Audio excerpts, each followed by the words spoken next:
கரூரில் பலியான 41 பேர் குடும்பத்தினருக்கும் விடுதலை சிறுத்தைகள் கட்சியின் சார்பில் தலா 50,000 வழங்க உள்ளோம். 11ஆம் தேதி கரூருக்கு சென்று பாதிக்கப்பட்ட குடும்பத்தினரை அவரவர் கிராமங்களில் சந்தித்து இந்த இழப்பீட்டை வழங்க எண்ணியிருக்கிறோம்.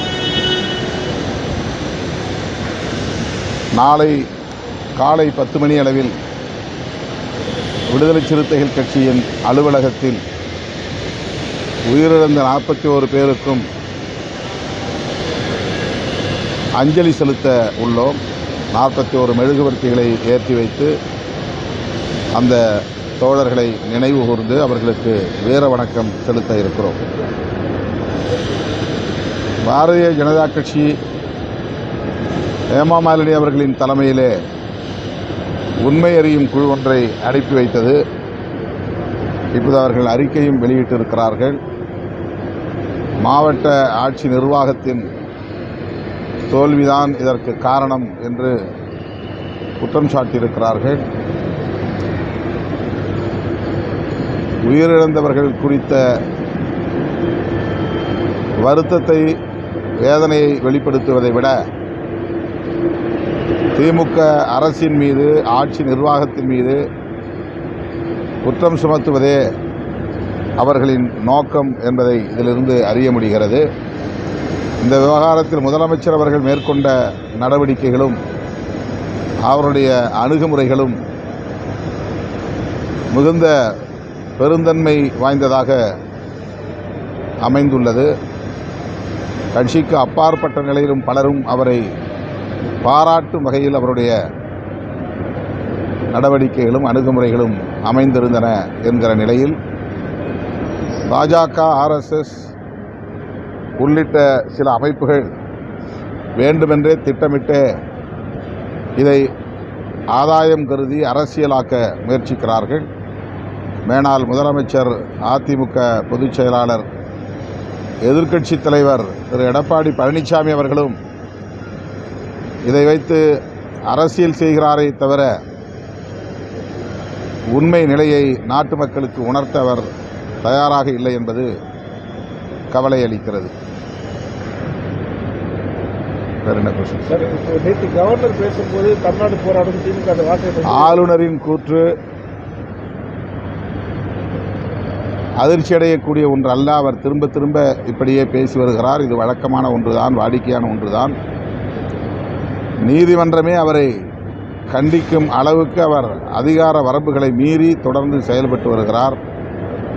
தமிழ்நாடு முதலமைச்சர் அவர்கள் ஆளுநருக்கு உரிய பதிலடி கொடுத்திருக்கிறார். இனிமேலாவது அவர் இதுபோன்று அரசியல் பேசுவதை கைவிடுவார் என்று நம்புகிறேன். பாஜக பேச்சுவார்த்தை நடத்திருக்கிறாங்க. வாய்ப்பு பாஜக விஜய் அவர்களோடு கூட்டணி வைத்துக் கொள்ள வாய்ப்பில்லை என்பது என்னுடைய புரிதல், என்னுடைய நம்பிக்கை. விஜய் அவர்களை ஒரு கருவியாக பயன்படுத்தி திமுக மற்றும் திமுக தலைமையிலான மதசார்பற்ற முற்போக்கு கூட்டணிக்கு எதிராக அரசியல் செய்வதே அவர்களின் நோக்கம். குறிப்பாக இஸ்லாமியர், கிறிஸ்தவர் உள்ளிட்ட சிறுபான்மையினரின் வாக்குகளை சிதறடிக்க வேண்டும், அதற்கு விஜய் பயன்படுவார் என்று பாஜக நம்புகிறது. அதன் அடிப்படையில் தான் அவர்கள் காய்களை நகர்த்துகிறார்கள், வலிந்து ஆதரவு நல்குகிறார்கள்.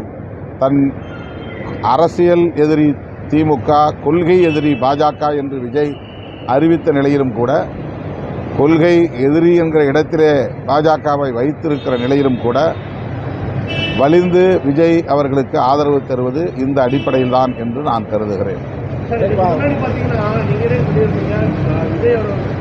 பல்மறிவாத அமைப்பை சார்ந்தவர்கள் அதிகமாக இருக்கிறாங்க.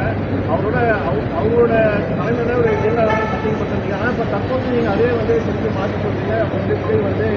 பாஜகவோட கூட்டணி இருக்கிறது வாய்ப்பு மாற்றி எப்படி பார்க்குறீங்க? இது ரெண்டும் ஒன்றும் முரண்பாடு கிடையாது. அவங்க கூட இருக்கிறவங்கெல்லாம் பாஜக, ஆர்எஸ்எஸ் காரர்கள். அவர்கள் இவரை தவறாக வழிநடத்துகிறார்கள் என்பது ஒரு நிலை. தேர்தல் உத்தி என்று வருகிற போது அவரை கூட்டணியிலே சேர்த்துக் கொள்ளாமல் அவரை திமுகவுக்கு எதிராக நிறுத்துவது என்கிற ஒரு நிலை. இரண்டும் முரண்பாடானதல்ல. விஜய் அவர்களை சுதந்திரமாக சிந்திக்கவும் செயல்படவும் அவர்கள் அனுமதிக்க மாட்டார்கள், அனுமதிக்கவில்லை என்பது என்னுடைய கருத்து. தொடர்ந்து திமுகவை எதிர்த்து அரசியல் செய்து வருவது எல்லாமே வந்து பார்த்தீங்கன்னா பாஜகவோட பின்புலத்தோடு தான் வராங்கன்னு சொல்லிட்டு ஒரு நெரட்டிவ் ஒன்று செப்படப்படுது. நேரட்டிவ்லாம் இல்லை, அதுதான் உண்மை. கற்பனையாக யாரும் சொல்லலை, கதையாக யாரும் கட்டுக்கதை பண்ணலை, யாரும் யூகத்தில் பேசலை. பாஜகவுக்கு ஒரு அரசியல் நோக்கம் இருக்கிறது. தமிழ்நாட்டில் அவர்களால் இன்னும் வேரூன்ற முடியாத நிலையில் அவர்கள் படாதபாடு பட்டு கொண்டிருக்கிறார்கள். பிற மாநிலங்களில் அவர்களுடைய சித்து வேலைகள் எடுபடுகின்றன, தமிழ்நாட்டில் எடுபடவில்லை. அதற்காக பலரை தங்களின் பிரதிநிதியாக வெவ்வேறு முகமூடிகளை போட்டுவிட்டு இறக்கி விடுகிறார்கள். இது யூகமான ஒன்றல்ல, இதுதான் உண்மையும் கூட. அதிமுக தேர்தல் ரோட் ஷோ போன்றதுக்கு தடை விதிச்சிருக்கிறார். இது மாதிரி நடந்தால் அப்புறம் ரோட் ஷோவுக்கு தடை விதிக்க தான் செய்வாங்க. நமக்கும் பொறுப்பு இருக்குல்ல, ஒரு கட்சியை வழிநடத்தக்கூடிய தலைவர்களுக்கும் பொறுப்பு இருக்கிறது. அவ்வாறு இல்லாமல் எல்லாவற்றுக்கும் போலீஸ் தான் காரணம், ஆட்சியாளர்கள் தான் காரணம் என்று அதை திசை திருப்புவது சரியல்ல. இன்றைக்கு நீதிமன்றங்கள் இவற்றையெல்லாம் கவனித்து கொண்டிருக்கின்றன. அவர்கள் உரிய நடவடிக்கை எடுத்து வருகிறார்கள்.